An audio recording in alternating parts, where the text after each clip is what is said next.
긍휼이 많으신 하나님, 주님의 사랑으로 오늘도 저희가 이렇게 주님 앞에 나왔습니다. 건강 주시고 마음 주셔서 하루의 첫 시간을 주님께 드림으로 오늘 하루 전체가 주님의 것임을 고백하게 하시니 감사합니다. 이 시간 어제의 날을 자복하며 회개의 기도를 드립니다. 우리의 신앙을 돌아봅니다. 보지 않고 믿는 것이 복된 것임을 알면서도 날마다 주님이 보여주시지 않으면 주님의 살아계심을 잘 믿지 못하는 우리의 연약함을 아시는 주님, 보지 않고도 살아계신 주님을 믿을 수 있는 믿음을 우리에게 허락하여 주시옵소서. 예수님의 이름으로 기도하오며, 하늘에 계신 아버지, 오늘 제가 주님의 임재 안에서 살고 주님을 더욱더 기쁘시게 하기를 기도합니다. 주 예수님, 오늘 제가 저의 십자가를 지고 주님을 따르기를 기도합니다.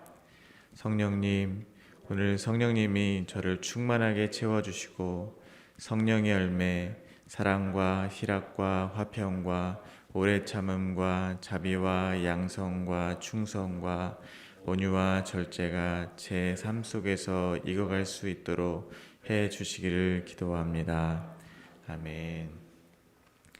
말씀을 나누겠습니다. 오늘 우리에게 주신 하나님의 말씀은 누가복음 16장 1절에서 18절까지의 말씀입니다. 저와 여러분이 한 절씩 교독하겠습니다. 또한 제자들에게 이르시되 어떤 부자에게 청지기가 있는데 그가 주인의 소유를 낭비한다는 말이 그 주인에게 들린지라. 주인이 그를 불러 이르되 내가 내게 대하여 들은 이 말이 어찌 됨이냐. 내가 보던 일을 세마라. 청지기 직무를 계속하지 못하리라 하니, 청지기가 속으로 이르되 주인이 내 직분을 빼앗으니 내가 무엇을 할까. 땅을 파자니 힘이 없고 빌어먹자니 부끄럽구나. 내가 할 일을 알았도다. 이렇게 많은 직분을 빼앗긴 후에 사람들이 나를 자기 집으로 영접하리라 하고, 주인에게 빚진 자를 일일이 불러다가 먼저 온 자에게 이르되 내가 내 주인에게 얼마를 빚졌느냐. 말하되 길은 100마리니이다. 이르되 여기 내 증서를 가지고 빨리 앉아 50이라 쓰라 하고, 또 다른 이에게 이르되 너는 얼마를 빚졌느냐. 이르되 밀 100석이니이다. 이르되 여기 내 증서를 가지고 80이라 쓰라 하였는지라. 주인이 이 옳지 않은 청지기가 이를 지혜 있게 하였으므로 칭찬하였으니, 이 세대의 아들들이 자기 시대에 있어서는 빛의 아들들보다 더 지혜로움이니라. 내가 너희에게 말하노니 불의의 제물로 친구를 사귀라. 그리하면 그 제물이 없어질 때 그들이 너희를 영주할 처소로 영접하리라. 지극히 작은 것에 충성된 자는 큰 것에도 충성되고, 지극히 작은 것에 불의한 자는 큰 것에도 불의하리라. 너희가 만일 불의한 재물에도 충성하지 아니하면 누가 참된 것으로 너희에게 맡기겠느냐. 너희가 만일 남의 것에 충성하지 아니하면 누가 너희의 것을 너희에게 주겠느냐. 집 하인이 두 주인을 섬길 수 없나니 혹 이를 미워하고 저를 사랑하거나 혹 이를 중히 여기고 저를 경히 여길 것임이니라. 너희는 하나님과 재물을 겸하여 섬길 수 없느니라. 바리새인들이 돈을 좋아하는 자들이라 이 모든 것을 듣고 비웃거늘, 예수께서 이르시되 너희는 사람 앞에서 스스로 옳다 하는 자들이나 너희 마음을 하나님께서 아시나니 사람 중에 높임을 받는 그것은 하나님 앞에 미움을 받는 것이니라. 율법과 선지자에는 요한의 때까지요 그 후부터는 하나님 나라의 복음이 전파되어 사람마다 그리로 침입하느니라. 그러나 율법의 한 획이 떨어짐보다 천지가 없어짐이 쉬우리라. 무릇 자기 아내를 버리고 다른 데 장가드는 자도 가늠함이요 무릇 버림당한 여자에게 장가드는 자도 가늠함이니라. 아멘. 오늘 본문은 불의한 청지기 비유로 알려진 말씀입니다. 앞선 탕자의 비유를 들은 제자들은 내심 탕자의 비유에서 바리새인들을 비유했던 큰아들이 아버지의 권유로 잔치에 들어가는 것을 못마땅하게 생각했을지도 모르겠습니다. 저도 예전에 탕자의 비유를 들으면 당연히 큰아들은 잔치에 못 들어가는 것이라고 이렇게 생각하고 묵상을 많이 안 했던 경험이 있습니다. 당연히 나를 맞아주시는 작은 아들, 돌아온 그 죄인에만 관심을 가졌지, 큰아들에 대해서는 그렇게 묵상을 한 적이 없고 큰아들은 당연히 탈락될 것이라고 생각했던 적이 많이 있었습니다. 아마도 아마도 이런 생각을 했을지도 모르는 제자들에게 예수님께서 오늘 비유로 말씀하고 계십니다. 오늘 본문을 크게 세 문맥으로 나누어서 묵상해 보겠습니다. 첫 번째 문맥은 1절에서 8절까지로 불의한 청지기의 비유입니다. 두 번째 문맥은 9절에서 13절로 불의한 청지기 비유에 대한 예수님의 설명이십니다. 세 번째 문맥은 14절에서 18절로 예수님의 말씀을 비웃는 바리새인들과 그들에 대한 예수님의 평가와 본문에 대한 결론입니다. 먼저 1절의 말씀을 보겠습니다. 또한 제자들에게 이르시되 어떤 부자에게 청지기가 있는데 그가 주인의 소유를 낭비한다는 말이 그 주인에게 들린지라. 이 비유는 또한으로 시작합니다. 예수님은 오늘 본문 말씀이 이전 장들부터 계속 이어지고 있다는 사실을 알게 해주십니다. 예수님은 안식일에 바리새인의 어느 두령이 식사 초대에서부터 오늘 비유에 이르기까지 말씀을 통해서 율법을 자신의 의쌓는 도구로 사용하고 있는 바리새인들을 비판하시면서 율법을 통해 드러나야 하는 하나님의 사랑과 긍휼을 비유를 통해서 말씀해 주시고 계셨습니다. 오늘 비유의 청자는 제자들입니다.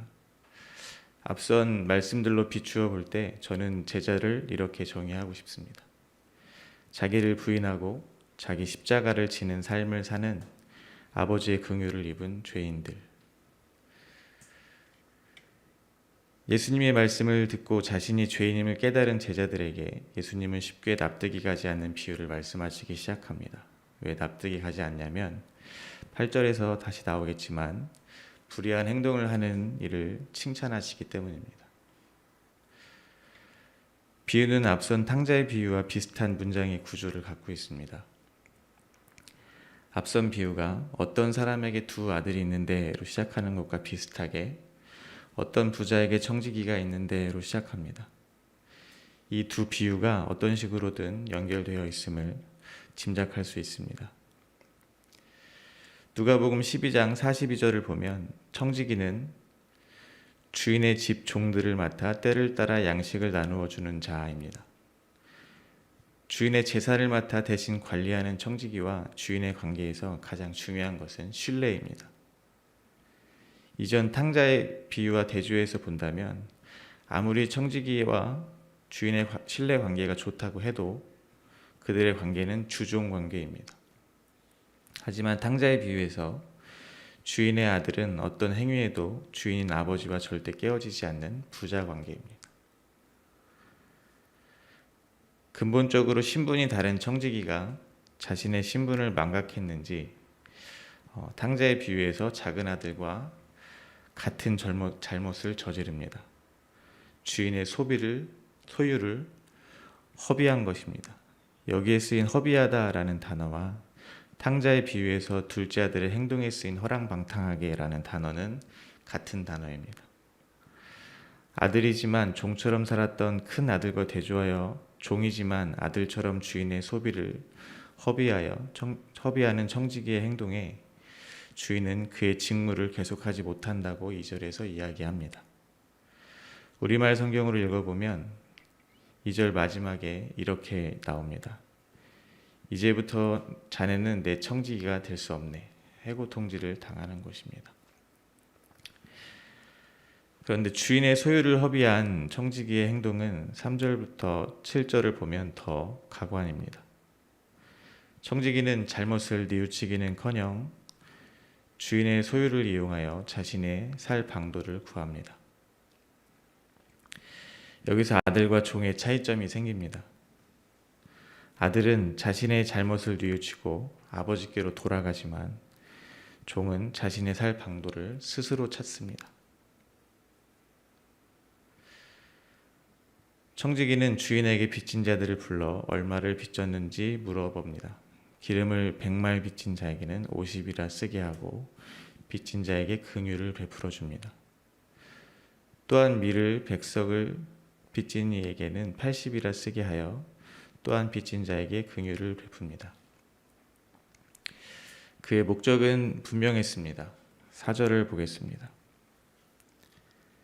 내가 할 일을 알았도다. 이렇게 하면 직분을 빼앗긴 후에 사람들이 나를 자기 집으로 영접하리라 하고, 그의 목적은 주인에게 직분을 빼앗긴 후에 다시 자신을 받아줄 집을 얻는 것입니다. 자신의 목적을 달성하기 위해 선택한 것이 주인에게 빚진 자들의 빚을 탕감해 주는 것입니다. 당시에는 고리대금이 율법으로 금지되어 있었습니다. 이자를 받으면 안 되는 것입니다. 그래서 돈을 빌리면 이자를 받는다는 것을 감추기 위해 미리 이자를 포함해서 차용증을 썼다고 합니다. 학자들마다 해석의 차이는 있지만 청지기는 이자의 부분 또는 자신이 받을 수수료의 부분을 제하여 다시 차용증을 써준 것이라고 합니다. 제자들이 이 청지기의 행동을 듣고 어떤 생각이 들었을지 생각해 봤습니다. 저는 아무리 생각해도 이 청지기의 행동이 옳다고 여겨지지 않습니다. 제가 참고했던 여러 가지 해석들은 청지기의 행동이 지혜롭다고 설명합니다. 고리대금업을 금지하는 율법을 어긴 주인을 대신해서 자신이 받을 수수료의 몫을 제하여 주므로 주인의 명예를 높였을 것이라고 설명합니다.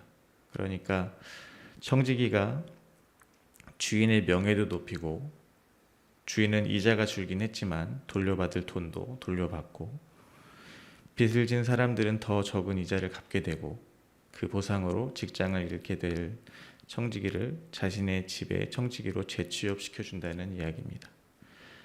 아무리 결과가 모두에게 만족할 만하다고 하지만 저는 여전히 주인의 소유를 가지고 자신의 유익을 위해 사용하는 종의 행동이 옳다고 보여지지 않습니다. 그런데 주인도 청지기의 일을 지혜 있다고 칭찬합니다. 8절입니다. 주인이 이 옳지 않은 청지기가 이를 지혜 있게 하였으므로 칭찬하였으니 이 세대의 아들들이 자기 시대에 있어서는 빛의 아들들보다 더 지혜로움이라. 사전을 찾아보면 여기에 쓰인 칭찬이라는 헬라어 단어는 누군가를 찬양하다, 하나님을 찬양하다라는 뜻을 가지고 있습니다. 그냥 칭찬하는 것도 이해하기가 어려운데 하나님을 찬양하는 단어를 사용해서 칭찬을 하고 계신 겁니다. 청지기는 자신의 해고 통지에 자신을 위해서 여전히 주인의 소유를 가지고 불의한 행동을 했습니다. 제가 주목한 것은 그 과정에서 그의 계속된 불의한 행동으로 인해서 이익을 본 자들이 있다는 것입니다. 바로 빚진 자들입니다. 어부지리로 이익을 받습니다. 여기서 한 가지 묵상을 할 수 있습니다. 주인의 소유를 자기 마음대로 사용하여 자기 유익을 챙긴 청지기의 모습에서 지금까지 예수님이 비판하셨던 바리새인들의 모습을 묵상할 수 있습니다. 바리새인들은 율법을 맡기신 하나님의 뜻보다는 율법을 지키는 자신들의 모습을 더 가치 있게 여겨서 스스로 율법의 주인이 되어서 이웃을 정죄했습니다. 하지만 바리새인들의 율법을 비판하시는 장면에 반대로 하나님의 긍휼을 입은 자들이 등장합니다. 바로 죄인들입니다. 갚을 것이 없이 잔치에 초대된 사람들입니다. 이 죄인들은 예수님이 오시기 전 바리새인들로부터 율법에 의해 이미 죄인으로 정죄를 받았던 사람들입니다. 바리새인이 예수님의 말씀 앞에 자신의 의를 드러낼수록 예수님의 긍휼을 구하는 죄인들은 예수님과 먹고 마시며 그 정죄감에서 잠시 벗어나 자유를 누렸을 것입니다. 마치 자신들의 빚의 일부가 탕감받은 것 같이 그 자유를 누렸을 것입니다. 예수님은 기꺼이 죄인들의 친구가 되어주셨음을 저희가 기억할 수 있습니다. 그렇다면 이 8절에서 주인의 칭찬은 표면적으로 보면 불법적인 방법을 통해서라도 어떻게든 자신의 살 방도를 찾고 주인의 명예와 돈도 지킨 청지기의 행동을 칭찬했다고 볼 수 있지만, 계속해서 율법주의를 비판하시고 율법의 참뜻인 하나님의 사랑을 실천하시고 죄인들을 영접하셨던 예수님은 청지기의 행위에도 불구하고 빚진 자가 빚을 탕감받는 긍휼을 입은 것과 같이 바리새인들이 자신의 의쌓기의 도구로 사용한 율법을 통해서라도 죄인으로 드러난 이들이 예수님의 긍휼을 입은 것처럼 그 율법 속에 들어있는 하나님의 그 진이, 하나님의 뜻이 찬양받는 것임을 본문의 칭찬이란 단어를 통해서 예수님이 저에게 중의적으로 나타내고 있다고 볼 수 있습니다. 9절에서 13절을 보겠습니다. 앞선 청지기의 비유를 예수님이 해석해 주십니다. 9절입니다. 내가 너희에게 말하노니 불의한 재물로 친구를 사귀라. 그리하면 그 재물이 없어질 때 그들이 너희를 영주할 처소로 영접하리라. 예수님은 제자들에게 말씀하시는 겁니다. 여기서 말하는 너희는 제자들입니다. 너희들은 불의한 재물로 친구를 사귀라. 제자들을 영주할 처소로 영접할 이는 오직 부활하신 예수님뿐입니다.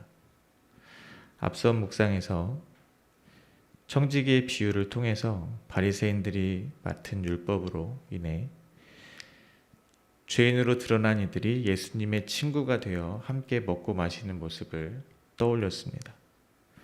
오늘 비유에서 불의한 재물은 주인의 소유를 마음대로 청지기가 사용한 재물입니다. 재물 자체가 불의하다기보다는 청지기가 주인의 의도와 상관없이 주인의 재물을 사용했기 때문에 불의한 재물이 된 것입니다. 청지기가 주인과의 신뢰보다는 주인의 재물에 더 큰 가치를 두었을 때 재물은 불의해지는 것입니다.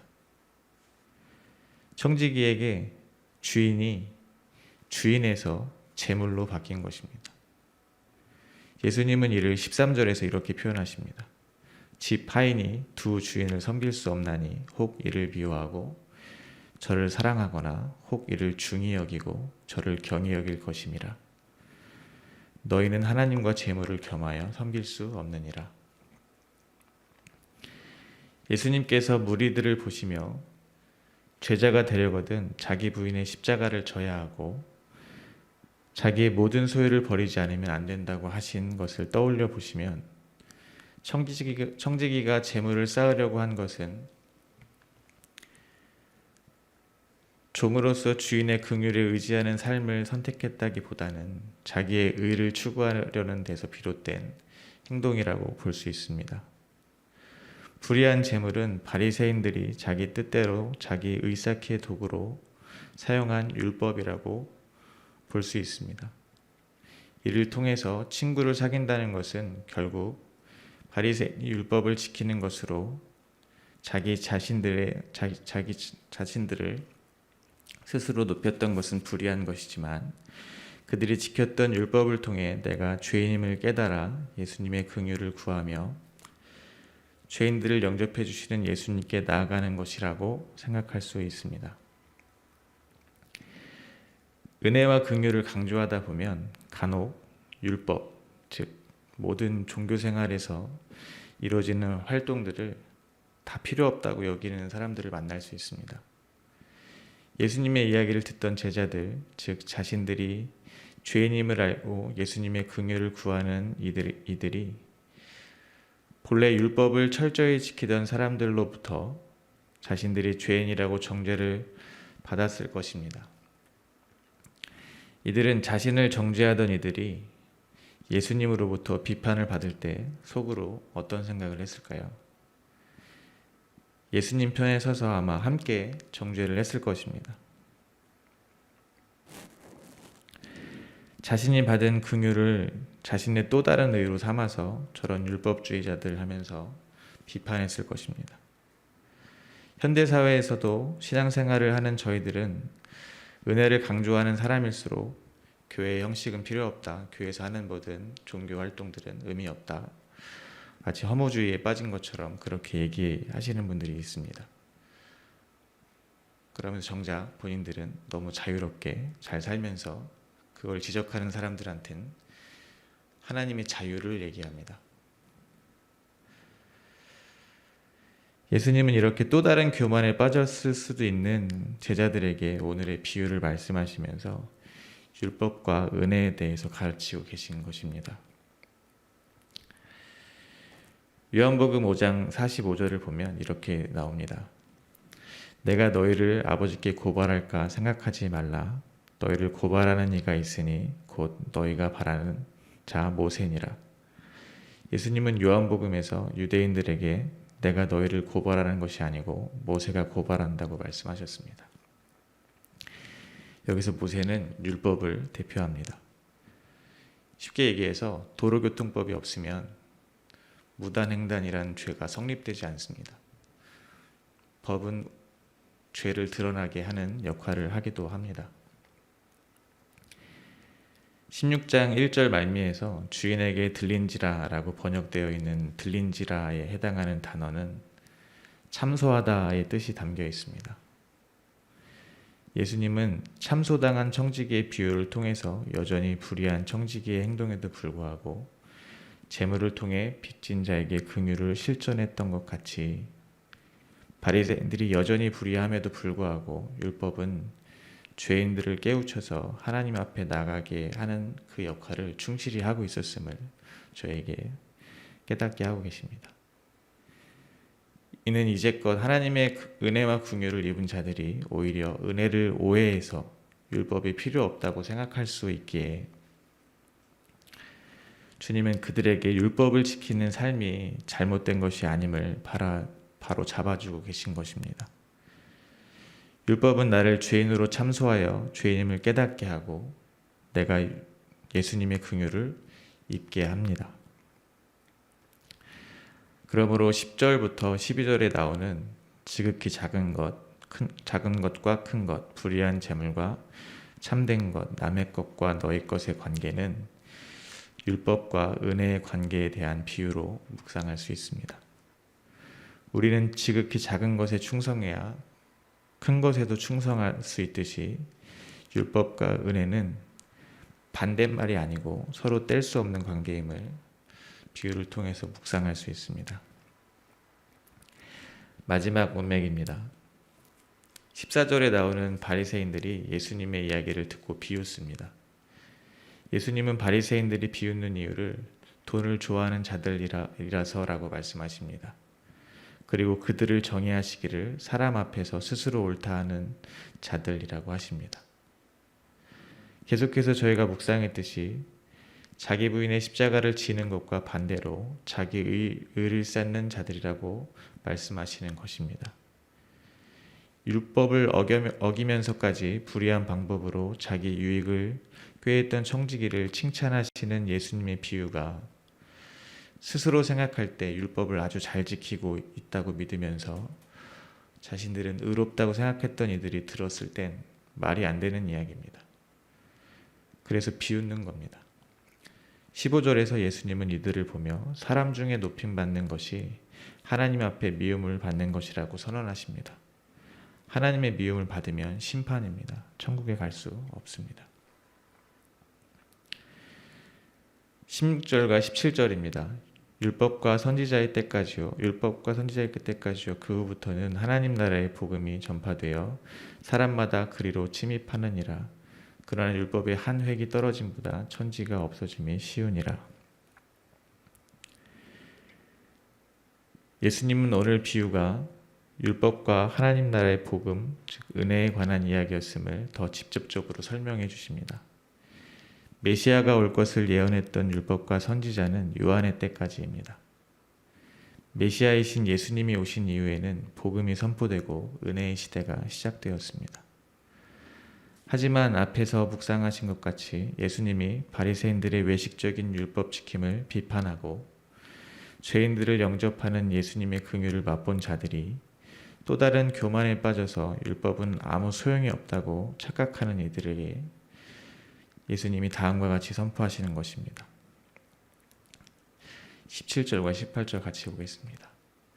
그러나 율법의 한 획이 떨어짐보다 천지가 없어짐이 쉬우니라. 무릇 자기 아내를 버리고 다른 데 장가드는 자도 간음하며 무릇 버림당한 여자에게 장가드는 자도 간음함이니라. 율법은 결코 없어지지 않을 것임을 선포하셨습니다. 게다가 율법 지킴의 예로 간음의 이야기를 꺼내십니다. 간음에 관한 율법을 상기시키심으로 은혜를 입은 자들은 율법을 더 철저히 지켜야 함을 강조하십니다. 또한 율법의 시대가 가고 예수님이 오심으로 인해 은혜의 시대가 도래했음을 앞서 이야기하신 것에 빗대어서 이 말씀을 생각해 보겠습니다. 율법을 버리고 은혜만을 추구하는 자도 간음하는 자, 곧 예수님의 신부가 되지 못할 것이고, 은혜의 시대가 도래했음에도 여전히 율법만을 붙잡고 있는 자들도 역시 간음하는 자, 예수님의 신부가 되지 못할 것입니다. 이로써 예수님은 바리새인과 제자들 그 누구도 자기의 의를 자랑하지 못하게 하시는 것입니다. 말씀을 맺겠습니다.